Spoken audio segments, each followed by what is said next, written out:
हमने क्या बताया था कि ट्रीडेंट, ट्रीडेंट के ही बारे में जानना है। तो सबसे पहले हम क्या करते हैं कि स्क्रीनर की साइट पे जाते हैं, वहां पर ट्रीडेंट सर्च करते हैं। अब देखिए उसके बाद अबाउट में आ जाते हैं। Trident limited is the flagship company of Trident group, is a leading. इतना तो हम लोग को थोड़ा बहुत इंग्लिश तो है ही, मैं भी थ्रू आउट हिंदी माध्यम से मैं पढ़ा हूँ। मैं एमए इकोनॉमिक्स 12वीं तक ही मेरी इंग्लिश की शिक्षा है। इंग्लिश मेरी कमजोर है, लेकिन फिर भी जितनी है मैं उतना पढ़ने की कोशिश करता हूँ। और हम लोग का वही हाल है सर। और हर भारतीय का इतना इंग्लिश मजबूत है कि वो समझ सकता है कि क्या लिखा हुआ है जी। अब देखिए ये कहाँ प्लांट है, ये भी आ गया। देखिए इसके आगे नीचे देखिए की पॉइंट लिखा हुआ है, तो महत्वपूर्ण। अब इसको हमने इसको भी क्लिक कर दिया। अब हम लॉगिन करने को लॉगिन कर देते हैं।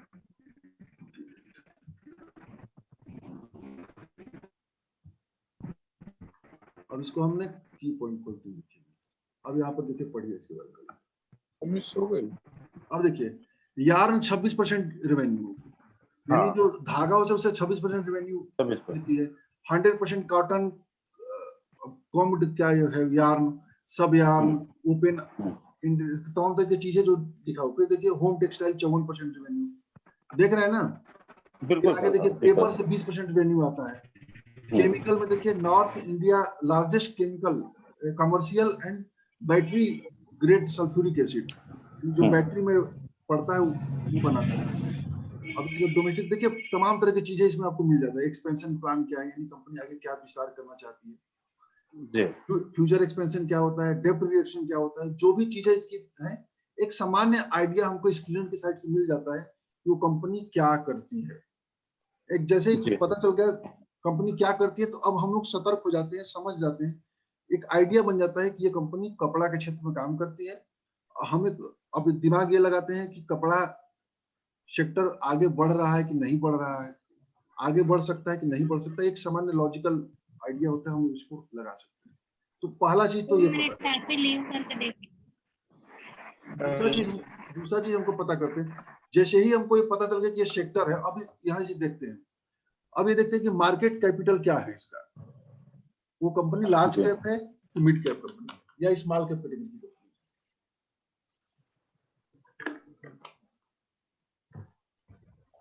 अब देखिए इस कंपनी का मार्केट कैपिटल है 9,147 करोड़, यानी 10,000 करोड़ से कम की कंपनी है।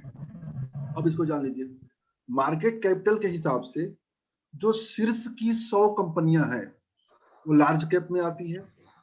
101 के बाद 250 तक मिड कैप आती है।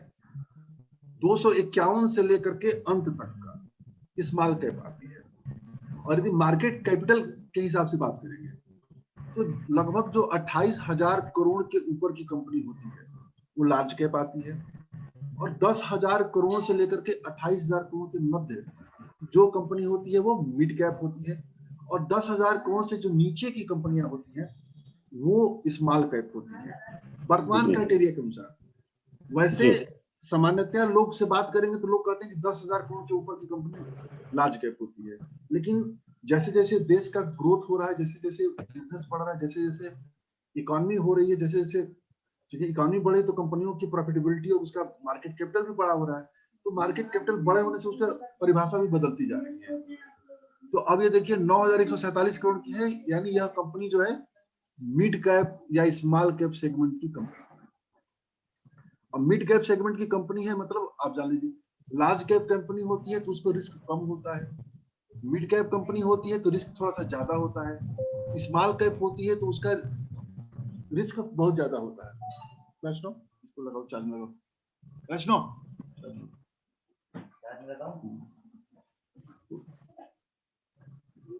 तुम सॉरी बैटरी लैपटॉप की बैटरी डिस्चार्ज। क्या बोला था? हाँ मिड कैप, लार्ज कैप और स्मॉल कैप। तो स्मॉल कैप कैटेगरी में सबसे ज्यादा जोखिम होता है, सबसे ज्यादा रिस्क होता है। मिड कैप में उससे ज्यादा और लार्ज कैप में सबसे कम जोखिम होता है। तो अब ये स्मॉल कैप कैटेगरी की कंपनी है या मिड कैप सेगमेंट की कंपनी है, जाहिर सी बात है कि इसके अंदर रिस्क अधिक है। पहला चीज हम जान लेते हैं। दूसरा चीज, जैसे ही हम मार्केट कैपिटल देखते हैं उसके बाद हमें करंट प्राइस नहीं देखना होता है। करंट प्राइस तो एक सिंबल मात्र है, इसके बारे में हमें ज्यादा नहीं जानना चाहिए। हमें देखना चाहिए कि पीई कितना है।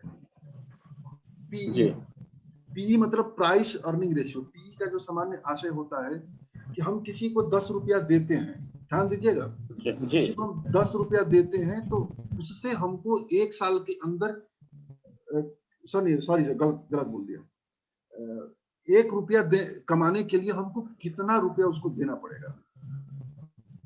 हाँ समझ रहे मैं क्या कर रहा हूँ? जैसे इस कंपनी का पी 27.8 है, यानी इसको यदि हम 28 रुपया देंगे तो हमको 1 साल में कंपनी 1 रुपया कमा कर देगी। अच्छा तो पी जितना अधिक होता है जी कंपनी उतना ही महंगी मानी जाती है, और पी जितना कम होता है महंगी कंपनी उतनी ही अच्छी मानी जाती है। लेकिन पी ही एक मात्र मानक नहीं होता है कि हम उसे कह दें कि कोई कंपनी सस्ती है कोई कंपनी महंगी है, लेकिन हमको पी जरूर देखना चाहिए। और एक चीज और जान लीजिए, जो स्मॉल कैप कैटेगरी की कंपनी है उसका पी अलग होता है, लार्ज कैप कंपनी का पी के मायने अलग होते हैं, इस मिड कैप कैटेगरी के जो स्टॉक होते हैं उसके पी का मायने अलग होता है। तो यदि हम स्मॉल कैप कैटेगरी के अंदर आते हैं तो उसका पी कम होना चाहिए, 10 के आसपास हो तो ज्यादा सही है। अब ये देखिए ये 27 पी चल रहा है, अर्थात ये जो शेयर होगा काफी थोड़ा सा शेयर महंगा शेयर है। एक चीज और तुलना करते हैं, स्टॉक जो पी है उसका हमें इंडस्ट्री पी से तुलना करना होता है। यह कंपनी इंडस्ट्री पी से महंगा है कि सस्ता है? अब देखिए इसमें इंडस्ट्री पी नहीं दिखा रहा, तो हम क्या करते हैं, चलते हैं दूसरे साइड पर, उस पर स्टॉक एज ऐप पर दिखाते हैं, उस पर देखिए दिख रहा होगा। अलग अलग वेबसाइट के अलग अलग मायने होते हैं।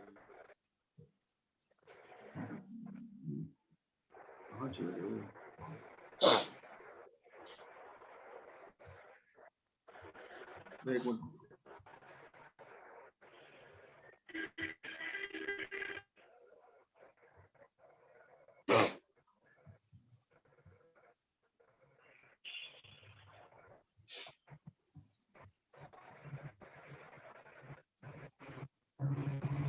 ये दूसरा चीज बड़ा ये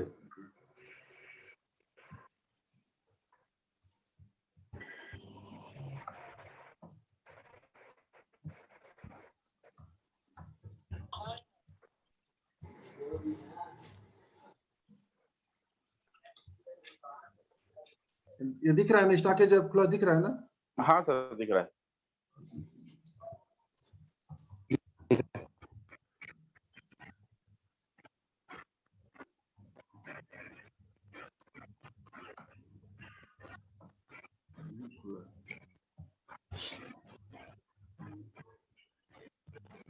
अब देखिए फंडामेंटल में हम आते हैं, और फंडामेंटल में हम देखिए आते हैं तो ये देखिए यहाँ पर पी कुछ अलग दिखा रहा है, स्टॉक एज ऐप पर पी 30 दिखा रहा है, स्क्रीनर पर 27 दिखा रहा था। अब देखिए यहाँ पर पी 30 दिखा रहा है, देखिए इंडस्ट्री पी 27.1 दिखा रहा है, अर्थात यह जो कंपनी है इंडस्ट्री पी की तुलना में महंगी है। इंडस्ट्री पी का मतलब समझ रहे हैं कि इस सेक्टर में जितनी कंपनियां काम करती हैं सबके पी का औसत कितना है। तो जिस भी हम स्टॉक को पिक करने जा रहे हैं उस स्टॉक का पी इंडस्ट्री पी से कम होना चाहिए, तो इसका पी देखिए अधिक है, इसका मतलब ये महंगा है। इसके बाद हमको क्या देखना चाहिए, हमें बुक वैल्यू कंपनी का देखना चाहिए। बुक वैल्यू क्या होता है, पहले बुक वैल्यू भी जान लेते हैं। बुक वैल्यू नॉलेज है, बुक वैल्यू क्या होता है? किसी कंपनी के सारे संपत्ति बेच दी जाए तो एक शेयर के हिस्से में कितना पैसा आएगा वो बुक वैल्यू होता है। क्लियर है बाबा? मैं सही क्लियर है? याद है, समझ में आ रहा है कुछ क्या कह रहा हूँ? जी जी बिल्कुल। सर स्क्रीन शो नहीं कर रहा था। स्क्रीन नहीं शो कर रहा है? नहीं आ रहा है इधर तो। सर इधर भी नहीं आ रहा है स्क्रीन। किधर? नहीं मुझे सर वो दिख नहीं रहा उसको। नहीं भैया स्क्रीन तो आ रहा है, स्क्रीन हाँ आ रहा है, मुझे भी आ रहा है, स्क्रीन मुझे भी आ रहा है, दिख रहा है। तो है ना? तो अब ये देखिए, लीव करके फिर ज्वाइन करता हूँ। एक बार रीशेयर कर दिए ना सर, क्या दोबारा से एक बार शेयर करिए ना सर। दोबारा शेयर करें? अच्छा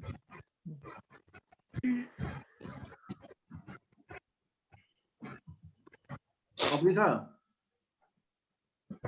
अब दिखा। Yes yes sir. जी सर, अब जी, दिख रहा है। दिख रहा है। अब ये देखिए इंडस्ट्री पी की तुलना में ये महंगा है। अब इसके बाद हमको क्या देखना चाहिए, बुक वैल्यू देखना चाहिए कि किसी कंपनी, बुक वैल्यू से सामान्य ऐसे होता है, एक रफ आइडिया में लेता हूँ, एग्जैक्ट परिभाषा में नहीं बता रहा हूँ, कि किसी कंपनी की सारी संपत्ति बेच दी जाए तो एक शेयर के हिस्से में कितना पैसा आएगा, वो जो होता है उसको हम बुक वैल्यू कहते हैं। अब हमको देखना चाहिए कि वो जो शेयर है बुक वैल्यू से कितना महंगा मिल रहा है।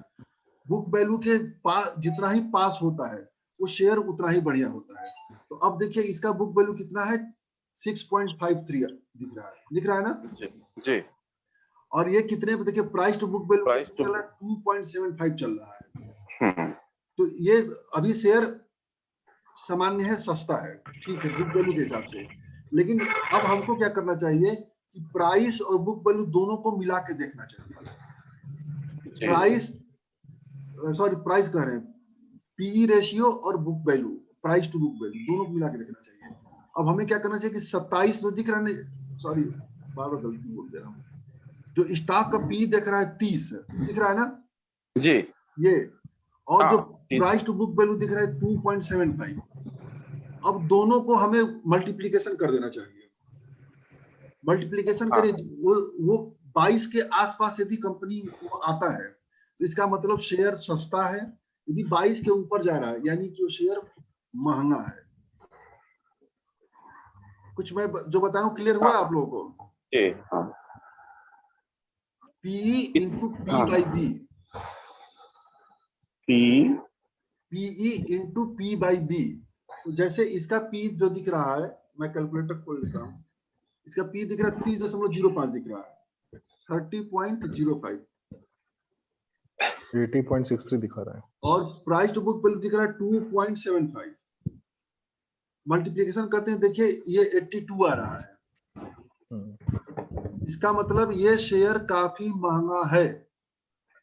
यदि स्मॉल कैप कैटेगरी में हम शेयर लेने जाते हैं तो ये जो पी जो मल्टीप्लिकेशन है वो मल्टीप्लिकेशन आपके काफी नीचे होना चाहिए, 25 के आसपास होना चाहिए। कितना क्लियर हो गया सर, सॉरी स्मॉल कैप का है। हाँ बोलिए मनीष जी बोलिए। महान, रेशियो और बुक वैल्यू को मल्टीप्लाई करना है क्या? हाँ P ratio into P by B. तो बुक वैल्यू नहीं, प्राइस टू बुक वैल्यू को मल्टीप्लाई करना है। तो ये बिट कैप के लिए कितना एक रेंज होना चाहिए? फॉर एग्जांपल आपने जैसे बोला price earning ratio, PE ratio into जो आपका प्राइस बुक वैल्यू, हाँ अगर हमारा 40 से नीचे आता है तो क्या वो शेयर सही रहेगा मिड कैप में? देखिए वो अब ये शेयर पे डिपेंड करता है कि वो शेयर कैसा है, कौन सा शेयर है। लेकिन सामान्य में जैसे होता है ना, कोई हम अनजान कंपनी शेयर उठा रहे हैं, जैसे फॉर एग्जांपल किसी हम शेयर की बात करते हैं, कम जाना जाने वाला कोई शेयर नाम लीजिए, जैसे आप बात करिए कोई कोई किसका, सीडीएसएल लेना सर। सीडीएसएल मत लीजिए, सीडीएसएल बहुत बड़ी कंपनी है। छोटी कंपनी कोई जान, कोई छोटी सी कंपनी लीजिए जैसे एंड्रयू ले। हाँ एंड्रयू ले, चलिए एंड्रयू ले, यस एंड्रयू लीजिए। अब एंड्रयू का फंडामेंटल चेक करें।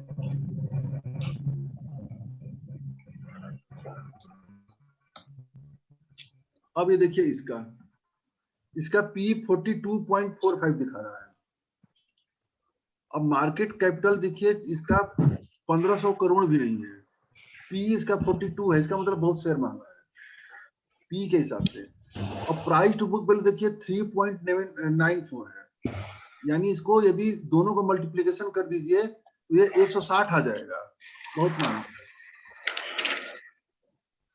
और कोई दूसरा कंपनी लेते हैं, जैसे आप लीजिए कि अनुपम रसायन को लीजिए, अनुपम रसायन, ये देखिए। अब अनुपम रसायन को हम देखते हैं इसको, अभी देखिए इसका पी 48.11 ये भी बहुत ज्यादा है, और ये प्राइस बुक वैल्यू 5.18 बहुत अधिक है।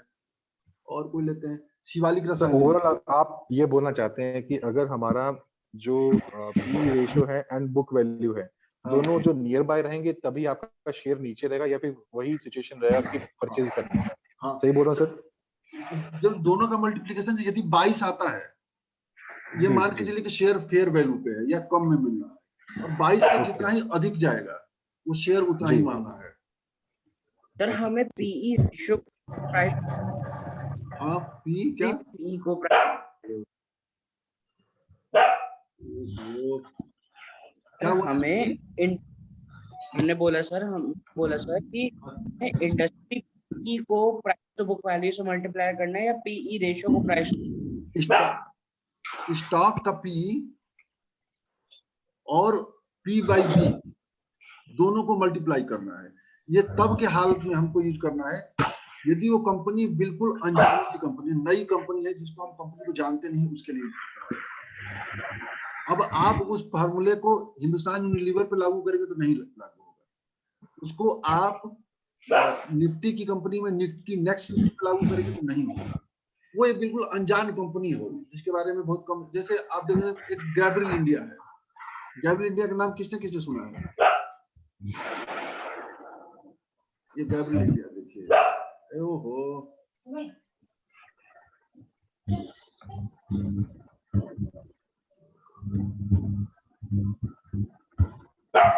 मेरा कुत्ता बहुत बोलता है।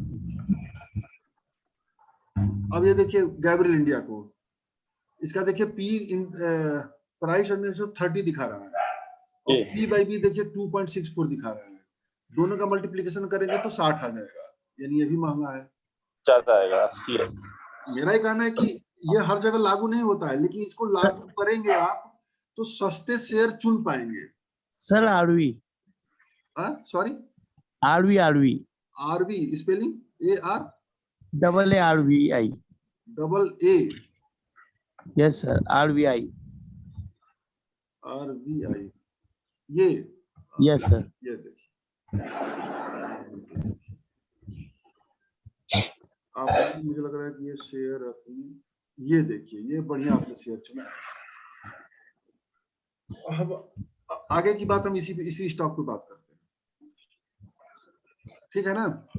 हाँ, अब ये देखिए इसका पी देखिए 10.47 यानी 11 इसका पी मान लेते हैं, और इसका देखिए प्राइस टू बुक वैल्यू 1.26 है। अब इसको मल्टीप्लिकेशन करिए मल्टीप्लिकेशन करेंगे तो 10.47 इंटू 1.26 इक्वल टू 10.47 इंटू 1.26 13.19। अब ये बताइए, अब ये शेयर कितना सस्ता है? ये जो शेयर है काफी नीचे ट्रेड कर रहा है, इस शेयर पे ध्यान देना चाहिए। जो इन्वेस्टिंग देखिए दो तरीके का इन्वेस्टिंग होता है, एक इन्वेस्टिंग को कहते हैं ग्रोथ इन्वेस्टिंग। ग्रोथ इन्वेस्टिंग जो शेयर लगातार आगे बढ़ रहा है, जैसे HDFC हो गया, रिलायंस इंडस्ट्री हो गया, CDSL हो गया, वो कंपनियां जो लगातार ग्रो कर रही है, एक वो हो गया।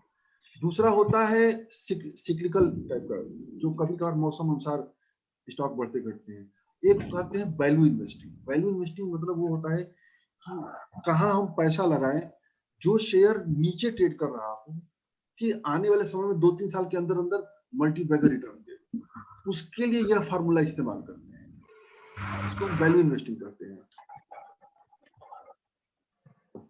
ये शेयर काफी सस्ते पर उपलब्ध है पी और पी बाई बी के हिसाब से। अब आगे चेक करते हैं, हमने क्या बताया, क्या दो चीजें बता दी मैंने, पी और पीबी।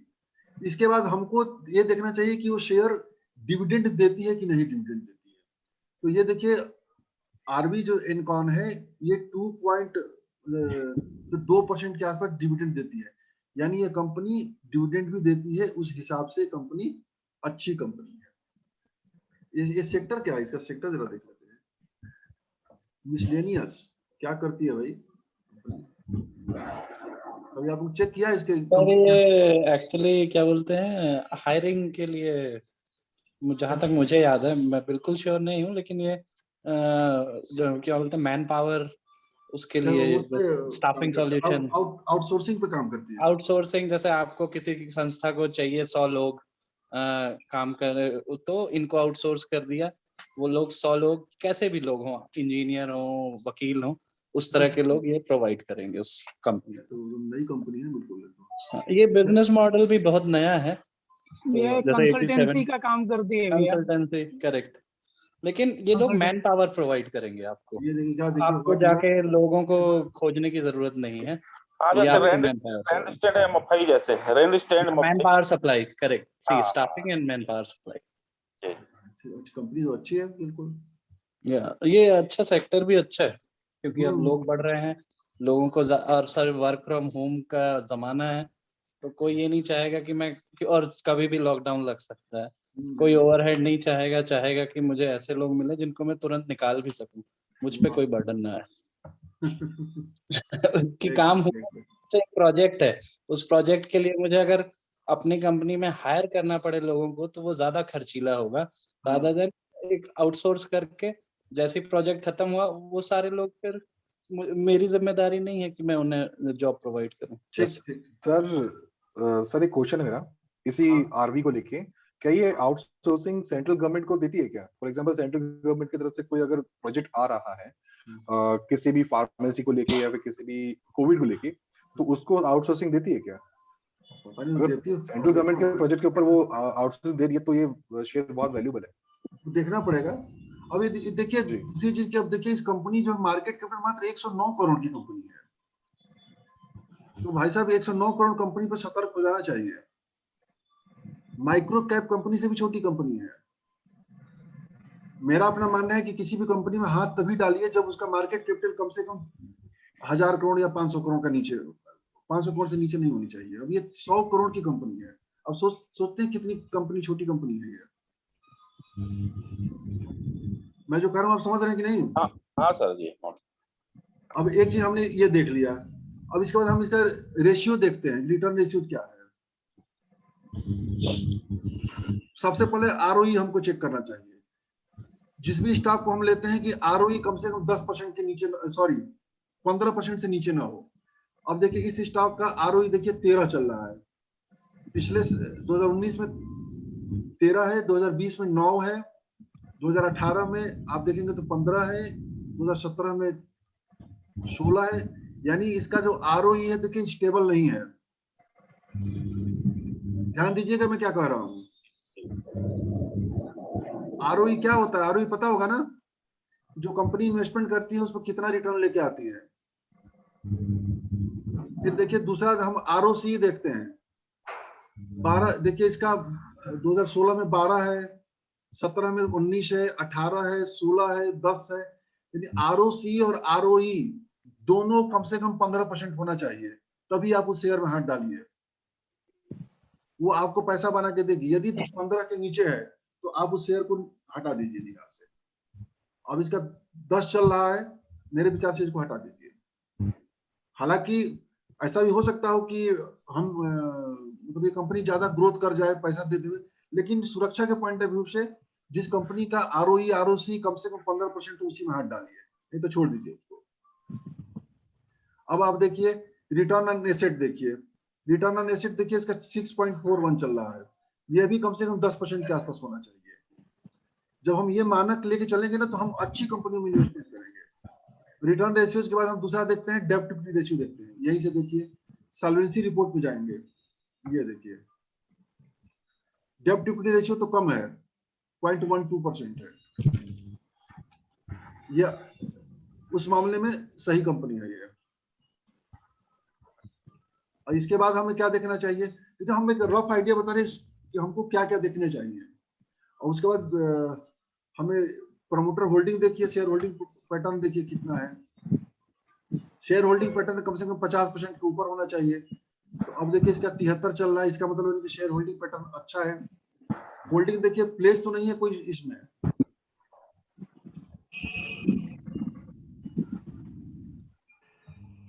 कैसे हो गया?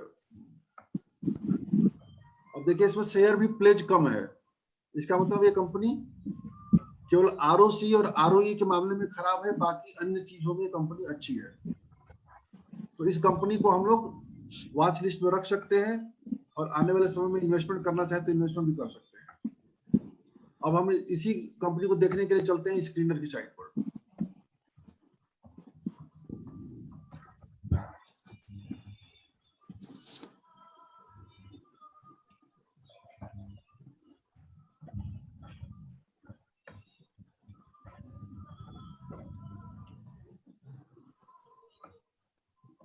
अब देखिए इसका यहाँ से पूरा डिटेल आपको दिखेगा।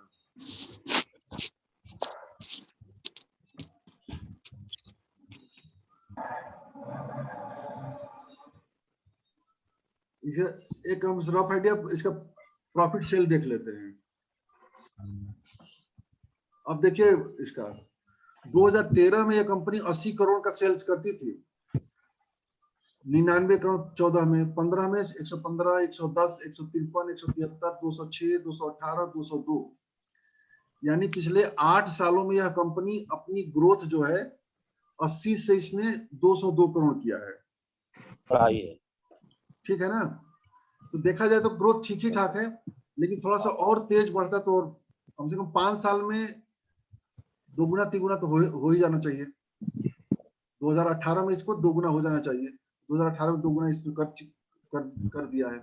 अब यहाँ से 2025 23 की बात करिए तो 23 में कम से कम 350 करोड़ के आसपास का सेल्स हो जाना चाहिए। तो सेल्स देखा जाए तो ठीक ही चल रही है, सेल्स में कोई खराबी नहीं है। अब ऑपरेटिंग प्रॉफिट देखिए, ऑपरेटिंग प्रॉफिट भी लगातार बढ़ते हुए होना चाहिए। देखिए 8, 10, 12, 5, 9, 10, 11, 9, 10 ऑपरेटिंग प्रॉफिट लगभग स्थिर है। ऑपरेटिंग प्रॉफिट मार्जिन भी देखिए क्या चल रहा है। अब देखिए यही पे इसकी खराबी आ गई। जो ऑपरेटिंग प्रॉफिट मार्जिन आपके 2013 में 11% था, वो घट करके 5% हो गया।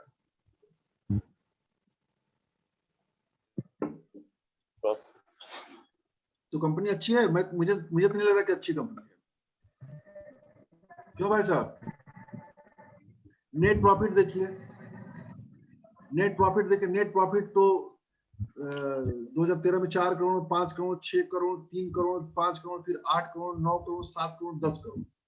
तो इस साल तो प्रॉफिट इनकी बढ़ी है, लेकिन ये भी जो इनका प्रॉफिट है ये भी स्टेबल प्रॉफिट नहीं है इसका। तो मेरे विचार से तो इसको हमें हाथ नहीं डालना चाहिए, मेरा अपना मानना है। बाकी आप लोग इसको देखिए। अब आप देखिए सेल्स ग्रोथ, जिस भी कंपनी को हम सेल्स ग्रोथ लेते हैं, कम से कम 10 सालों में 10% के ऊपर तो सेल्स ग्रोथ होना चाहिए। तो देखिए 5 साल में 13% है, 3 साल में 5% और 1 साल में -7% है। प्रॉफिट ग्रोथ को भी देखिए, प्रॉफिट ग्रोथ भी कम से कम 10% के आसपास होना चाहिए। तो प्रॉफिट ग्रोथ तो इनका ठीक ठाक चल रहा है, कोई खराबी नहीं है। स्टॉक CAGR में देखिए 3 साल में 7% दे रहे, 1 साल में 111%, यानी कंसिस्टेंट परफॉर्मेंस एक कंपनी का नहीं है। ROE देखिए 13% है, 12%, फिर 13%। तो ये कंपनी मिक्स रूप में है, कहीं अच्छा है कहीं बुरा है। एकदम कंपनी ये ना अच्छा है ना बुरा है। तो जिसको ये रिस्क लेना है, बहुत छोटा अमाउंट में रिस्क ले सकता है इस कंपनी पर। बड़ा अमाउंट इन्वेस्टमेंट के लिए कंपनी सही है। मेरा अपना आकलन है, बाकी आप लोग देखिए क्या करते हैं। और वहीं यदि आप किसी अन्य कंपनी के बारे में बात करते हैं, जैसे किसी हम अच्छी कंपनी को लेते हैं, बड़ी कंपनी को, जैसे हम ले लेते हैं आप लार्सन एंड टुब्रो इन्फोटेक ले लेते हैं।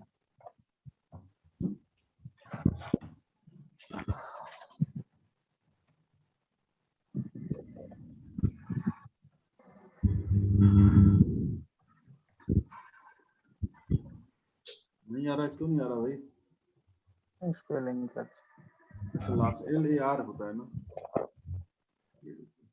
अब देखिए हम किसी बड़ी कंपनी को देखते हैं तो कैसे अच्छा लगता है। मार्केट कैपिटल देखिए 73,000 करोड़ का है, पहले ही दृष्टि में लग जाती है कंपनी अच्छी कंपनी है। 73,000 करोड़ यानी लार्ज कैप की कंपनी है। प्राइस देखिए, स्टॉक भी देखिए, यहाँ पर ROC और ROE देखिए।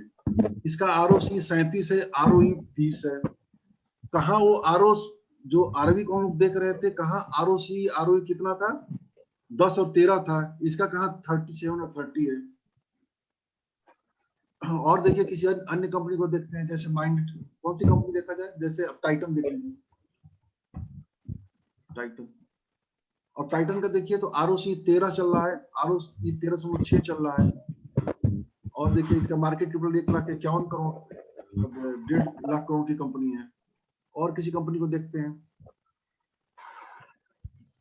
HUL को देख लीजिए, हिंदुस्तान यूनिलीवर।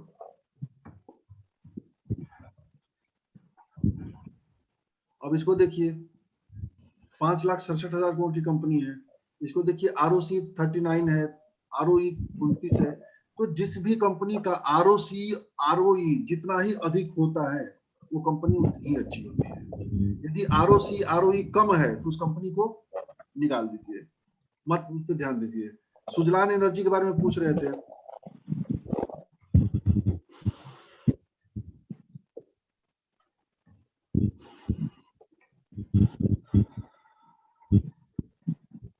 सुजलान को देखिए ROC 11.5 है, ROE इसका दिखाई नहीं रहा। देखिए बुक वैल्यू -3.78 है, यानी इसके ऊपर इतना कर्ज है कि बुक वैल्यू इसका नेगेटिव चल रहा है। तो क्या फायदा इस कंपनी में हाथ डालने से? उस कंपनी में हाथ डालिए जिसमें कुछ हो। दूसरा किसी कंपनी के बारे में पूछ रहे थे, कौन सा? जैन इरिगेशन।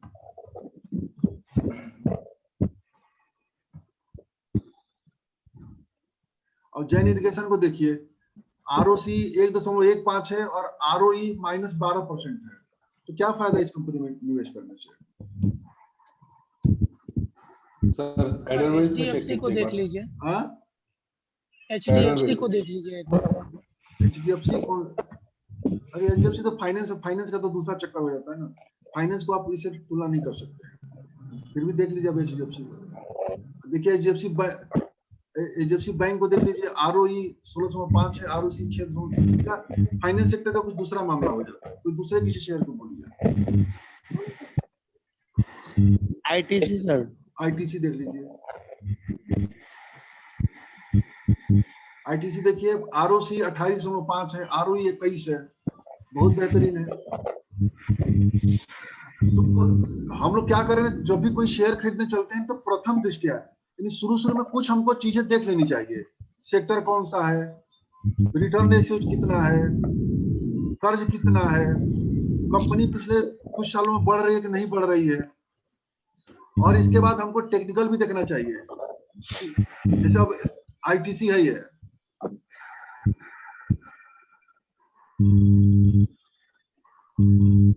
अब जैसे हमको ये भी देखना चाहिए कि ये शेयर,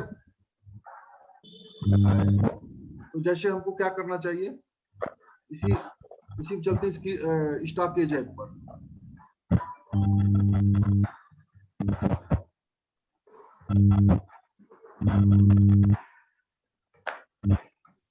स्टॉक एज दिख रहा है ना? हाँ यस देखिए दिख रहा है।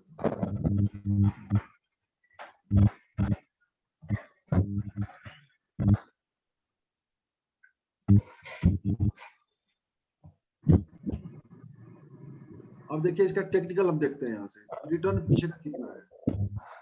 अब आप देखिए, मेरा अपना मानना है कि हमें उस शेयर में पैसा डालना चाहिए जो कम से कम 5 साल में FD का रिटर्न तो दे ही दे।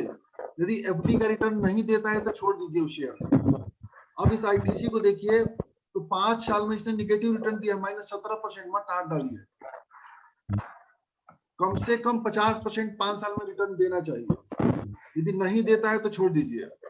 वही अब किसी और को देख लीजिए। अब जैसे जैन इरिगेशन को देखिए, काफी नुकसान में है जैन इरिगेशन। अब जैन इरिगेशन को देखिए, और देखिए 5 साल में भी -52%। क्या फायदा? कर्ज इसके ऊपर भयंकर है। देखिए कर्ज कितना है इसका, फंडामेंटल में जाइए, फंडामेंटल देखिए, रेशियो में जाइए, और यहाँ से सॉल्वेंसी रिपोर्ट में जाइए, ये सॉल्वेंसी रिपोर्ट। अब आप देखिए कि इसका कर्ज देखिए 2 है, दिख रहा है ना? अब कितना कर्ज कितना है, अभी इसमें इसको क्लिक करके देखिए यहाँ से। इसकी जो टोटल संपत्ति है वो 3,471 करोड़ की संपत्ति है।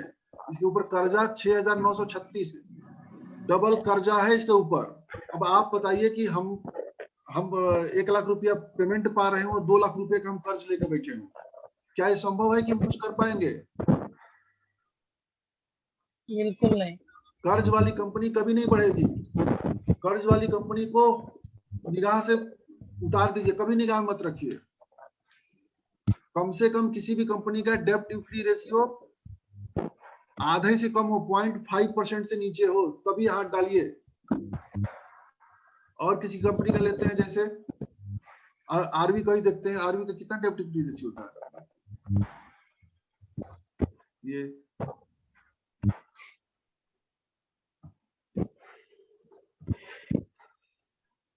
थोड़ा बहुत हम लोग चेक करेंगे ना, तो फायदा कमाए या ना कमाए, लेकिन हम लोग नुकसान से बच जाएंगे।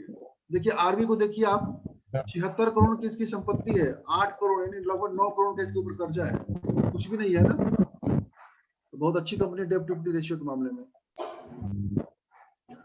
सर एक एडलवाइस देखेंगे आप? एडलवाइस, एक मिनट, एडलवाइस स्पेलिंग है उसका, हाँ ADELWIEIS।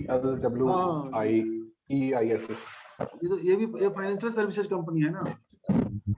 वैसे एडलवाइस से मैं बच कर रहने की सलाह दूंगा, क्योंकि एडलवाइस में बीच में कुछ कोई कारपोरेट इशू आया था एक डेढ़ साल पहले। तो जिस कंपनी में कारपोरेट इशू आ जाए उस कंपनी को कभी हाथ मत डालिए। वो कहते हैं ना कि चोर चोरी छोड़ सकता है, हेरा फेरी नहीं। जो मैनेजमेंट के मन में बेईमानी आ गई, एक बार बेईमानी कर दिया तो देर सवेर फिर कहीं ना कहीं जाकर के बेईमानी करेगा। इसको एडलवाइस फाइनेंस में कुछ कारपोरेट इशू आया था साल डेढ़ साल पहले, मत हाथ डालिए इसको। अब इसको देखिए, फंडामेंटल देख लेते हैं। ये फाइनेंस कंपनी है, तो फाइनेंस कंपनी का चक्कर दूसरा कुछ हो जाता है। ये तो भयंकर इनके ऊपर कर्ज से होगा ही कर्ज होगा, क्योंकि इनका बिजनेस ही कर्ज से आता है। अब देखिए ये इनका डेब्ट इक्विटी रेशियो 6 चल रहा है, यानी 6000 करोड़ की इनकी संपत्ति है, 36000 करोड़ का कर्जा है। तो चूंकि इनका फाइनेंस कंपनी है ना, तो फाइनेंस का पूरा पैसा काम ही कर्ज पे चलता है, तो इसको आप इससे तुलना नहीं कर सकते। इनका रिटर्न ऑन एसेट देखा जाता है। अब इसका रिटर्न ऑन एसेट देखिए कितना है, जो फाइनेंस कंपनी के रिटर्न ऑन एसेट देखा जाता है। रिटर्न ऑन एसेट देखिए इसका रिटर्न ऑन एसेट निगेटिव है, 3.5949 निगेटिव है, 3.5% निगेटिव है। तो जो रिटर्न ऑन एसेट यानी एसेट पर निगेटिव रिटर्न लेके आएगा, कहां से पैसा कमा के देगा? कुछ नहीं मम्मी। सॉरी,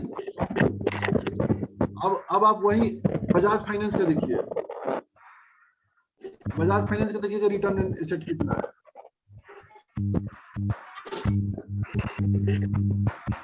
अब देखिए इसका रिटर्न ऑन एसेट 2.6 पर इसका पॉजिटिव है। जितनी संपत्ति है, जितने एसेट जो संपत्ति है उस पर लगभग 2.5% से ऊपर का रिटर्न लेके आती है। वहीं आप HDFC को देखिए,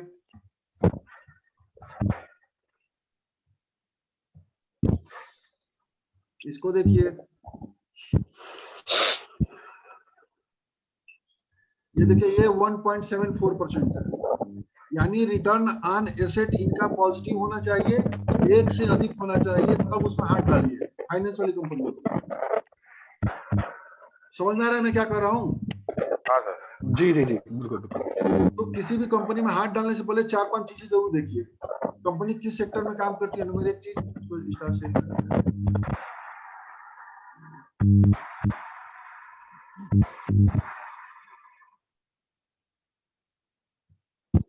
तो किसी भी कंपनी में पैसा लगाने से पहले हमको क्या देखना चाहिए, वो कंपनी किस सेक्टर में काम करती है, यानी क्या बनाती है, उसका प्रोडक्ट का क्या महत्व है, क्या प्रोडक्ट लंबे समय तक चलेगा, नंबर 1। दूसरी चीज उसका मार्केट कैपिटल कितना है, पीई कितना है, उसका बुक वैल्यू कितना है, प्राइस टू बुक वैल्यू का मल्टीप्लिकेशन कितना आएगा। फिर उसके बाद हम देखेंगे रिटर्न ऑन इक्विटी कितना है, रिटर्न ऑन एसेट कितना है, रिटर्न ऑन कैपिटल एम्प्लॉयड कितना है, यानी ROE और ROCE कम से कम 15% होना चाहिए। कर्ज कितना है, यानी डेब्ट इक्विटी रेशियो, जितना उस कंपनी के ऊपर कर्जा हो उसकी संपत्ति उसकी डबल होनी चाहिए कम से कम, यानी डेब्ट इक्विटी रेशियो 0.50 से नीचे होना चाहिए। प्रमोटर होल्डिंग 50 के ऊपर होनी चाहिए। शेयर प्लेज एकदम नहीं होने चाहिए, या यूं कहें कि हो तो बहुत कम हो। यदि किसी शेयर में प्रमोटर होल्डिंग 50 से कम है तो फिर उसमें FII और DII की होल्डिंग देखिए। FII यानी विदेशी संस्थागत निवेशक, DII मतलब म्यूचुअल फंड, इनकी हिस्सेदारी भी आपकी अच्छी खासी होनी चाहिए। कम से कम रिटेल से ज्यादा होना चाहिए। तो 4-5 चीजों का जब हम देखेंगे ना तो अपने आप खुद समझ में आएगा कि हमें कौन सा शेयर लेना चाहिए, कौन सा शेयर नहीं लेना चाहिए। इकबाल सर समझ में आया? बिल्कुल सर। हाँ जी सर। हाँ,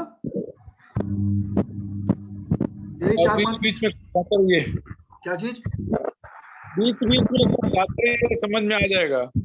बीच बीच में बीच में ऐसे ही बता देंगे तो सब समझ में आ जाएगा। तो बताते तो हैं, शनिवार को तो संडे को बताते तो हैं, आप आइए। बढ़िया क्लास सर लग एक रिक्वेस्ट है, मुझे आज थोड़ा लेट लिंक मिला है, तो हाँ। लिंक अगर कंटिन्यू मिलता रहे तो आपके साथ कनेक्ट करने में इजी रहेगा। बिल्कुल बिल्कुल। मैं दरअसल आप किस में, फिनोलॉजी 1 में है कि 2 में है आप? सर 2 में हूँ सर। अच्छा 2 में, तो फिनोलॉजी 1 में ज्यादा एक्टिव रहते हैं हम लोग। फिनोलॉजी वो एक चैलेंजिंग पार्ट है मेरे लिए। हाँ, मैं ज्वाइन नहीं हो पाया। उसमें बता भेज दिया करेंगे, लिंक हम भेज दिया करेंगे। वो तो ये बहुत धन्यवाद। मीटिंग तो अचानक रखी गई है, वो जेबी सर कह रहे थे कुछ बताने के लिए, मैंने सोचा कि सबको इकट्ठा कर लिया जाए, थोड़ी जी। थोड़ा मजा आएगा। जी।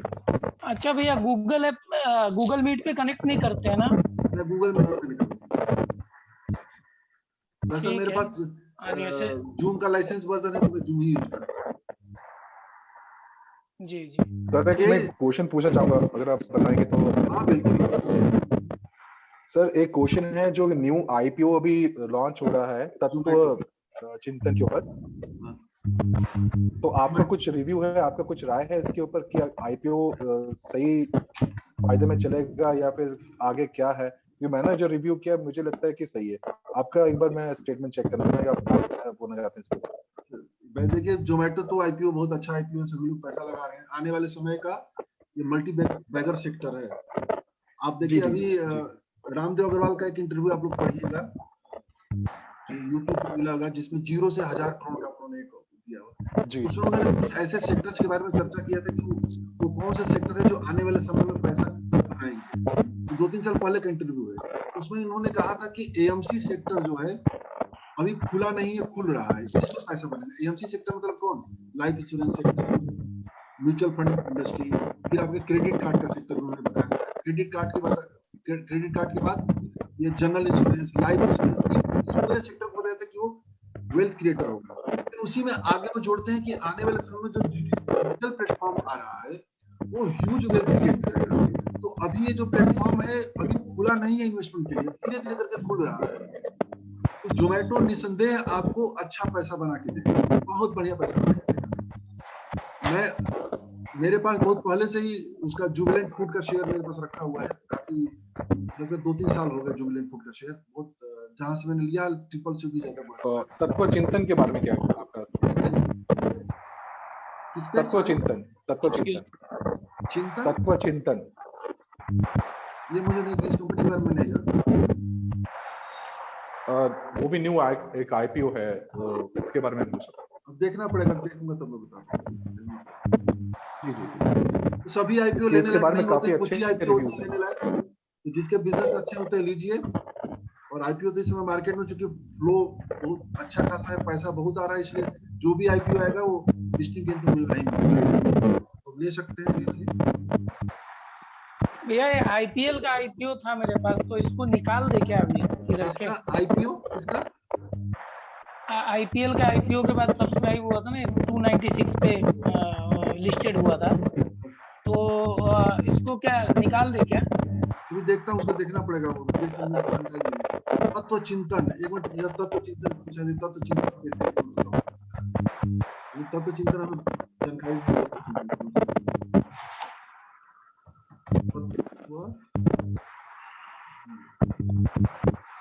ये तत्व चिंतन फार्मा कंपनी है ये, तो इसमें आपका आंकड़ा ही नहीं दिखा रहा है भाई साहब, इसमें स्टॉक एजेंट पे तो दिखाई नहीं रहा है। ये जस्ट रिसेंटली अभी आईपीओ लॉन्च होगा। अच्छा सॉरी, आईपीओ लॉन्च होगा अभी। जी। आप लोग आईपीओ के लिए किस वेबसाइट का यूज करते हैं? सर नॉर्मली वेबसाइट तो मैं यूज नहीं करता हूँ, मैं बिल्कुल न्यू हूँ, तो ये जीरोधा हो गया या फिर ग्रो ऐप हो गया, वहां से मुझे आईपीओ के बारे में एक वेबसाइट है चित्तौड़गढ़.com, उसको देखा करें।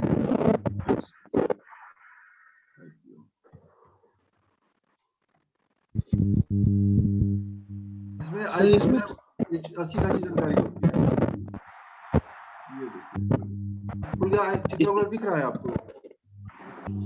अब यहाँ आप देखिए तब तो चिंतन ये 16 जुलाई से खुल रहा है, ये दिखा था आपको। ये अब ये पढ़िए, इसमें पढ़ के डिसीजन लीजिए, बहुत अच्छा इसमें लिखा है। टोटल एसेट देखेंगे तो 3100 है, एसेट के हिसाब से तो अच्छी कंपनी है। रेवेन्यू भी देखिए तो रेवेन्यू भी ठीक ठाक बढ़ रहा है, उस हिसाब से सर, तो सर 30 से 40% लिस्टिंग टेंडर की संभावना है इसमें। देखिए बता रहे हैं, लोग देख रहे हैं तो बता रहे हैं, हम तो देखेंगे। मेरा दरअसल आईपीओ पे बहुत कम ध्यान रहता है, तो बड़ी कंपनी का आईपीओ है तो उसको देखना छोटा। उम्मीद है आप लोग को अच्छा लगा मैटर को होगा। तो जी मैटर तो मिलना मुश्किल है, लेकिन फिर भी सबको चिंता में डालने सही रहेगा। विजय सर के अलावा जिसका भी एमआईसी ऑन है वो कृपया म्यूट कर लीजिए, आवाज बहुत डिस्टर्ब हो रही है।